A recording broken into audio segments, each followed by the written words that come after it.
Kaspar, Chapter 3. A Ghost in the Mirror. I cried myself to sleep that night. Mr. Freddy was right. The Countess had been like a mother to me. Not that I knew what a real mother was like, but she was certainly the mother I had always hoped to find. I had found her, and now she was gone.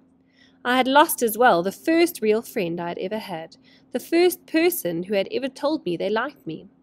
I cannot tell you how grateful I've always been to her for that. In all my life, I'd never known anyone whose light shone so brightly, so brilliantly, and so briefly. The shock of her death stunned everyone. For days afterwards, the whole hotel was plunged into deep sadness. I hate to have to admit it, but to begin with, I was too wrapped up in my own grief to notice Kaspar, nor to think very much about him and what would happen to him now that the Countess was gone. It took Mr. Freddy to jolt me out of my self-pity. "I've been watching you, Johnny lad," he said to me one evening. "You've been moping about the place all day. You've got to buck yourself up, you have. It won't hardly bring her back, will it? And I'm sure that's not what she would have wanted. You know what she would have wanted? She'd like for you to go on looking after that cat of hers as well as you can, for as long as you can. And if you're feeling bad, think about what the cat must be feeling. So you go up there, Johnny, and see to him. The Countess's rooms are brought and paid for another month at least, so I've been told. I reckon it's your job to look after that Kaspar till someone from the family comes and fetches him away." So that's what I did, and that's what I began to notice, how sad Kaspar had become. That's when I noticed something else too. Every time I went in to be with Kaspar, it was as if the Countess was there in the room with me. Sometimes I thought I'd even smelled her perfume. Sometimes I was sure I heard her humming and singing. More than once, late in the evening, I heard that lullaby playing on the piano. And time and again I thought I caught sight of her in the mirror, but when I turned around she wasn't there. I knew she had been, though. I was certain of it. I wasn't frightened, not exactly, but it troubled me and made me feel uncomfortable every time I went into her room. It was obvious to me that Kaspar sensed her presence too. He was not himself at all. He was nervous, restless, anxious. He didn't purr any more. He'd stopped washing himself, and as far as I could see, he hardly slept. He'd spend hours searching the room for the Countess, yowling piteously.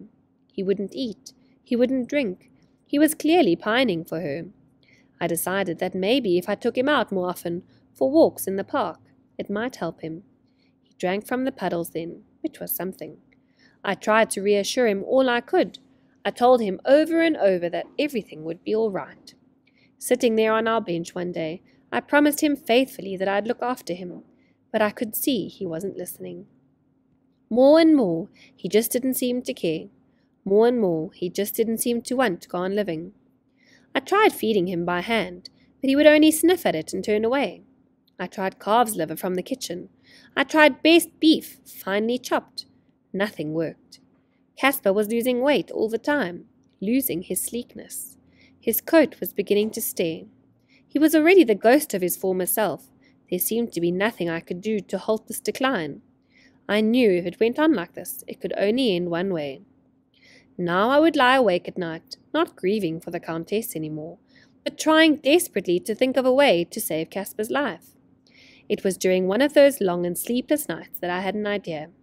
It occurred to me that it was only in the Countess's room that I felt her presence, that I'd caught my fleeting glimpses of her. Maybe it was the same for Kaspar. Maybe that was what was troubling him. If I got him out of those rooms somehow, and away from her, then he might possibly be able to forget her. I had it in my head that the only thing to do was to bring Kaspar up to my little attic room and to look after him there. That way I could also be with him more often. But I knew from the start there would be problems. Sooner or later, as Mr. Freddy had said, the Countess's relations would be coming to collect her belongings, and no one knew when that would be. One thing was for sure. They'd be coming for Kaspar too, and they'd expect him to find her in her rooms, and if he wasn't there, they'd be bound to ask where he was. Just about everyone who worked in the hotel knew by now that I'd been looking after Kaspar. I couldn't say I was keeping him in my room because we're absolutely forbidden to keep pets in our rooms. The house rules were very strict. No birds in cages, no goldfish, no cats, no dogs, and no mice. In fact, No friends of any kind were allowed up in the servants' room, animals or human. Breaking any of the house rules would lead to instant dismissal. Skullface never showed any mercy. I told Mr. Freddy my plans because I knew he'd understand. He said it was far too dangerous to keep Kaspar up there, that I'd be out of a job and on the street just like that if Skullface ever found out about it. You don't want to risk everything for a cat, Johnny, he said. Not even for Kaspar. It was good advice. I thought about it long and hard, but in the end I knew I had no choice. I could think of no other way of saving Kaspar. I told everyone on the servants' corridor what I was doing. There was no way I could keep a cat up there in my room and keep it secret from them. One thing was certain, none of them would snitch on me to Skullface. We all hated her far too much. Besides, they all realized by now just how ill Kaspar was, and they all wanted to help. He'd become quite a favorite. Late one evening we all crowded into my room, where Mary O'Connell, one of the scullery maids, made us all join hands and make a secret pact not to tell a living soul. Mary was an Irish girl from County Galway.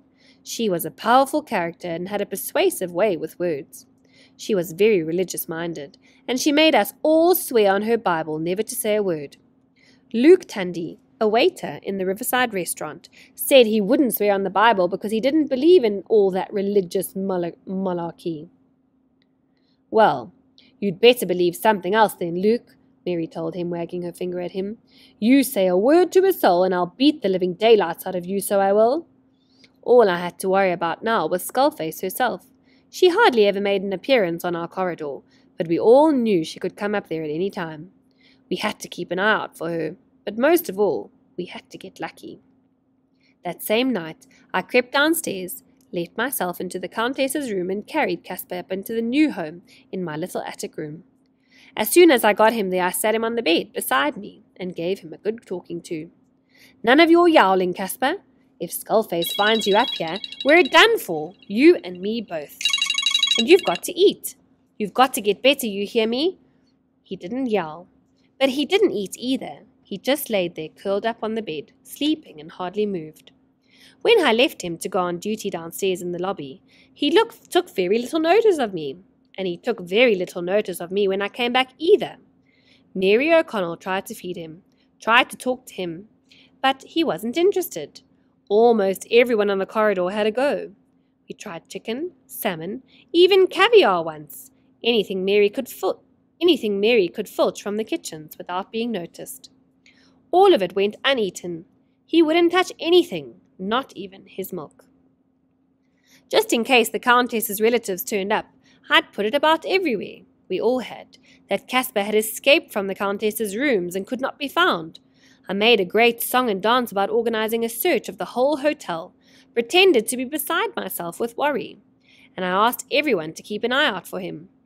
Mr. Freddy knew what I was up to, of course, but besides Mary and Luke and all the gang on our corridor, no one else did.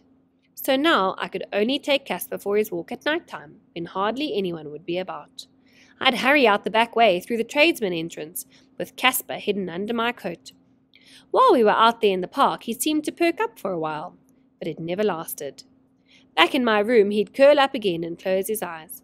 Often I would hear him sighing deeply, almost as if he wished every breath to be his last. It broke my heart to see him like this. I felt so utterly helpless. Meanwhile, the Countess's brother and sister came to take away all her things. They asked after Kaspar, and I told them, as I told everyone else, that he'd disappeared. In the Countess's sitting room, they stood by the piano for a while and cried on one another's shoulders. I found myself looking again in the mirror, where I had so often caught a ghostly glimpse of the Countess. I did not see her this time, but I felt her presence. I made her a silent promise then and there that I wouldn't let Kaspar die. As it turned out, Kaspar didn't die. He was saved. But I have to say that I had nothing whatsoever to do with me. In the end, Kaspar was saved by happen chance, by pure happy circumstance. I had seen the Stanton family about in the hotel, but to begin with had paid them little enough attention. They seemed a lot like other rich families that came to stay for a month or two in the hotel. They were American, father, mother, and a little girl. Both the parents seemed rather stiff and prim and proper, even a little standoffish, which in my experience was not at all like most of the American guests I'd met in the hotel. The little girl was different, though. She was about 7 or 8, I guessed, and was always in trouble, always being ticked off by her mother. She was forever wandering off on her own and getting herself lost. As I was soon to learn, getting lost didn't upset her one bit, but it did upset her parents, particularly her mother, whom I'd often see hurrying through the lobby in search of her. It was from her mother one breakfast time that I first learned the little girl's name. "Elizabeth, I'm looking for Elizabeth," she said, rushing up the stairs into the lobby from the Riverside restaurant. All her usual composure was gone. There was a wild and anxious look about her. "She's run off again. Have you seen her? Have you seen her?" Fortunately, Mr. Freddy was nearby. He was always good in these situations. "Don't you worry, Mrs. Stanton. We'll find her for you. She hasn't come through the front door, so she's got to be in the hotel somewhere. Young Johnny here will look upstairs. Every floor, Johnny. Make sure you search every floor thoroughly. And meanwhile, Mrs. Stanton, I'll have a good look around for her down here. We'll have her back with you in a jiffy. Lickety-split, you'll see." He clapped his hands at me. "Off you go, Johnny lad. Joldy, joldy. Sharp about it now, there's a good lad." An hour later I had searched every floor of the hotel, high and low, and there was still no sign of her. I was about to check downstairs to see if Mr. Freddy hadn't already found her, when I wondered if I should check the servants' corridor up in the attic. I thought it very unlikely she'd be up there, but Mr. Freddy had told me to search every floor. And besides, I remembered my own childhood well enough to know that children like to hide in the most unexpected places. So I climbed the stairs to have a look. From the far end of the corridor I could already see that the door to my room was open, and I knew at once she must be in there. As I stole along the corridor, I could hear her talking inside my room. "Good cat," she was saying. "Nice cat, beautiful cat." I found her kneeling at the foot of my bed. Beside her was Kaspar, eating ravenously from his bowl, wolfing down the liver I had left for him, and purring like a lion.